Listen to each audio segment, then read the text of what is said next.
Rise and Grind DMV, happy Saturday. We are waking up to overcast skies across the area, but we issued a DMV first warn day because we're going to be tracking showers and storms later on today. So keep it here. We'll have a full breakdown of that forecast up next. Well, this morning on DC News Now, DC police have announced juvenile curfew zone expands to the U Street corridor, the new curfew times, and how long it will last. Then we're learning more about what led to police to shoot and kill a man found with a crossbow. And a longtime nonprofit crowns its students with chef hats, how the program has helped launch over 2,000 careers. You're watching the station covering all of the DMV. This is DC News Now. Well, good morning, everyone, and thank you so much for joining us on DC News Now this happy Saturday. I'm Yamari Sase. Let's take a live look outside at Roslyn. Beautiful. The sun is slowly coming out, which is wonderful. Great day to wake up on this Saturday morning. And meteorologist Brittany Ward is in the building to break it all down for us for what we need to know for the weather. Yeah, you know, we are going to be tracking those scattered showers and storms today. You saw those clouds are filtering their way in, slowly starting to see some peaks of sunshine, but more clouds are going to be rolling their way in as we head through the rest of the day today. So tracking everything using satellite and radar, a warm front right now slowly lifting its way through the area. That's the reason why we're starting to see those clouds at this hour. This will continue to push north today, sparking up those isolated showers and storms this afternoon. Back off to the west, we have a cold front that will slowly follow this warm front heading into the weekend, and that's going to be sparking up even more showers and storms as we end out the weekend. So from the National Weather Service, they did issue a flood watch for our friends just south of the district. Orange, Spotsylvania, Fauquier, as well as Culpeper, Madison. You guys are under that flood watch. This will be going into effect today at 2 p.m. last until about 10 p.m. tonight, and that's because these areas have already seen some flooding, and with the added rainfall we're going to be dealing with today, that's going to cause for some more flooding across the region. From the excessive rainfall outlook from the Weather Prediction Center, this has now been upgraded. So now the entire region is under a slight risk when it comes down to excessive rainfall. Everyone does have a chance of seeing some isolated flooding later on today, so keep it here. We'll have a full breakdown of that forecast and what to expect, Yamari, coming up.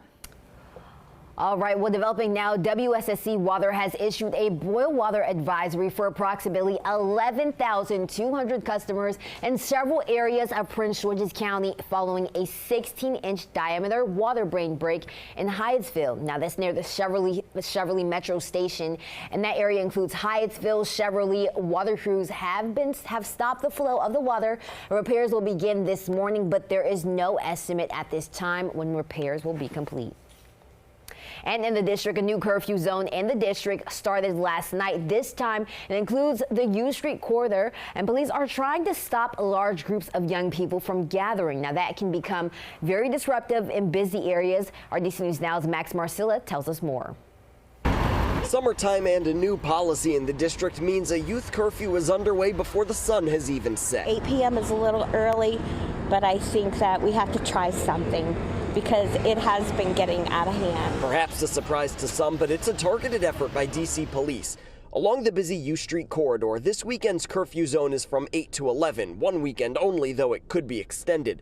Groups of at least 9 kids can't be out here. This is on top of a daily curfew from 11 to 6 in the morning, where no one 17 or younger can be out in public. That's citywide. Certain exemptions exist, including running an errand for a parent or working. I think it's a good idea, you know, because it may keep down any sort of problems with youth, you know, stealing and other things like that. It's welcome news to many people we spoke with here who say teens can get into trouble. You had different incidents in different places up and down U Street, so, you know, you hear about that and you're like, well, yeah, 8 o'clock, yeah. Last week, DC police implemented the same curfew in Navy Yard. I don't love when kids are out late at night anyways, because that makes me nervous for them.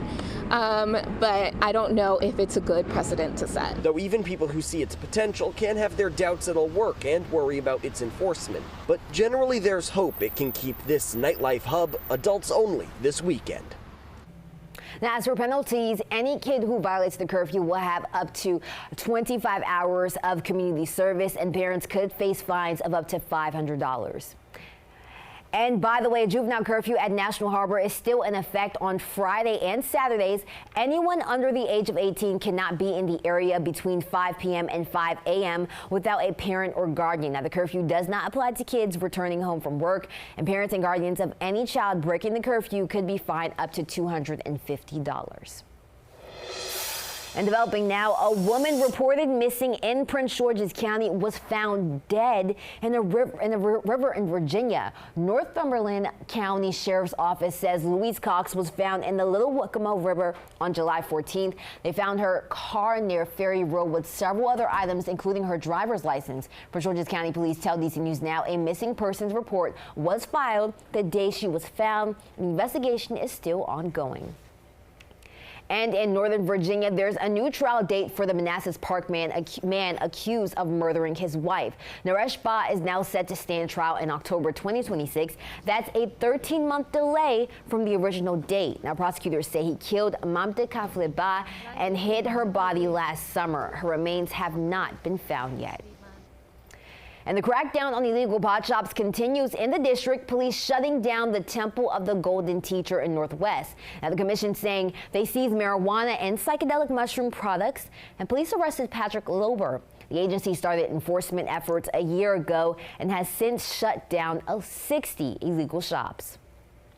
And the jury has found a Georgetown law professor guilty of assaulting his wife. Now, federal prosecutors say Sean Hopewood beat her, leaving her with a black eye, a chipped tooth, and a broken finger. And they say the attacks at times happened in front of their children, and that Hopewood forced his wife to stay in the basement, then lied to his children about where she was.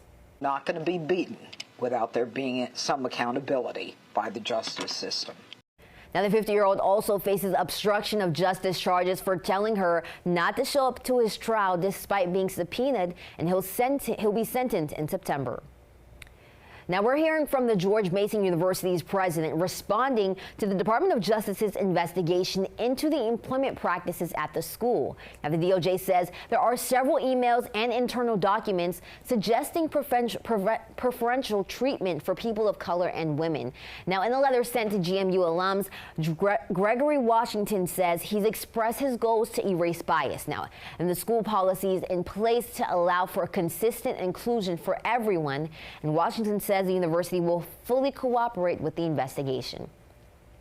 And in Western Maryland, an update on the pickup truck filled with kids that crashed earlier this week in Frederick County. The sheriff now says that there were 11 people in the truck when the accident happened on Tuesday. Now, one person is still in critical condition. Investigators say 4 kids were in the cab, 7 were in the bed of the trunk when the crash happened on Schaefer's Mill Drive in Urbana. And the investigation continues into what caused the driver to lose control. But the sheriff says alcohol may be a factor.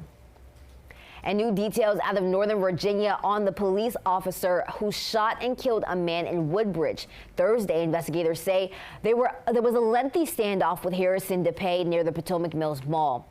DC News Now's Mario Carbone has more on what led up to the deadly encounter with the crossbow. We know Depe lived here in Woodbridge and was known by police. Now, a neighbor tells us he witnessed odd behavior by Depe leading up to the shooting. Police say at the time he was armed with a crossbow.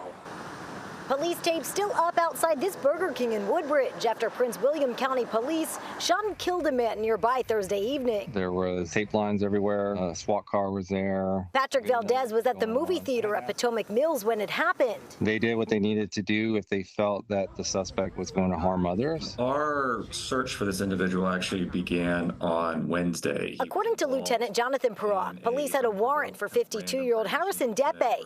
He was wanted after allegedly pulling a gun on a stranger Wednesday and again the following day. Police located him Thursday, and after fleeing twice, they found him parked on Potomac Mills Circle near the shopping mall at 2:45 p.m. Our officers attempted to take him into custody. At that point, he brandished a crossbow at the officers. The officers retreated. Crisis negotiators tried to facilitate a peaceful surrender, but after several hours, officers say Depe got out of his vehicle and ran towards the mall, armed with the crossbow. That's when an officer fired, killing him. As you know, Potomac Mills is a large shopping plaza. There's probably hundreds of people inside of that location. So it was imperative that we kept them safe. Barack says the officer involved is a veteran SWAT team member. They're currently on administrative leave. Always be aware. You never know what can happen. You know, you could just go to the mall or go to the movies and suddenly you got a guy either with a gun, with a weapon, or a crossbow. And I did speak to a family member of Depe. They declined to talk to us. Now, at this point, the region's critical incident response team will investigate this shooting. Reporting in Woodbridge, I'm Marielle Carbone, DC News Now.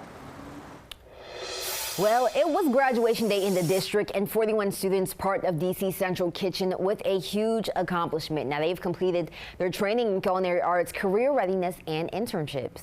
This is payday 4 times a year. Graduations are absolutely the best days of the year at DC Central Kitchen. We get to see these individuals who have worked really, really hard, made some hard decisions, some hard choices, and they are starting a new life, and it is amazing. The organization says its job training program has helped nearly 2,300 people launch culinary careers. And happening this weekend in D.C., break a sweat without burning your wallet with some free, fun fitness programs. Now, the Parks and Rec Department is hosting a water boot camp. It's a fitness class at the Anacostia Pool, and it's happening today and Sunday morning from 9 until 11. Now, you don't need to sign up, and beginners are welcome, but the boot camp also continues next month.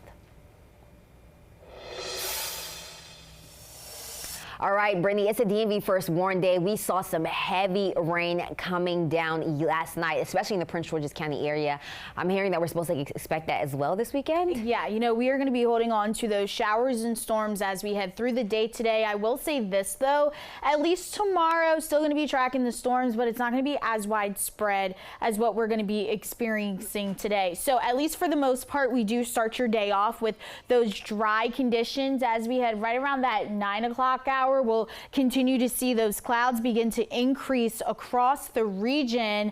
By about lunchtime, it's going to feel hot as well as muggy. Those feel like temperatures expected to be in the lower 90s, with the actual air temperature being in the lower 80s. And then by 3 o'clock, that's when we start to see those showers and storms work their way closer to the district. A little bit earlier, though, if you're back off to the west out towards Garrett County as well as the eastern panhandle of West Virginia. But highs today struggling to get out of the 80s. So keep it here. We'll have a full breakdown and timing of those showers and storms, Yamari, coming up.